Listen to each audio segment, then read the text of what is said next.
جو لوگ سود کھاتے ہیں وہ قبروں سے اس طرح حواس باختہ اٹھیں گے جیسے کسی کو جن نے لپٹ کر دیوانہ بنا دیا ہو. یہ اس لیے کہ وہ کہتے ہیں کہ سودا بیچنا بھی تو نفع کے لحاظ سے ویسا ہی ہے جیسے سود لینا. حالانکہ سودے کو اللہ نے حلال کیا ہے اور سود کو حرام. تو جس شخص کے پاس اللہ کی نصیحت پہنچی اور وہ سود لینے سے باز آ گیا تو جو پہلے ہو چکا وہ اس کا اور قیامت میں اس کا معاملہ اللہ کے سپرد. اور جو پھر لینے لگا تو ایسے لوگ دوزخی ہیں کہ ہمیشہ دوزخ میں جلتے رہیں گے.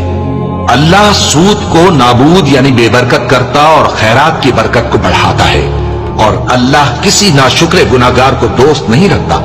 جو لوگ ایمان لائے اور نیک عمل کرتے اور نماز پڑھتے اور زکات دیتے رہے ان کو ان کے کاموں کا صلہ اللہ کے ہاں ملے گا اور قیامت کے دن ان کو نہ کچھ خوف ہوگا اور نہ وہ غمناک ہوں گے.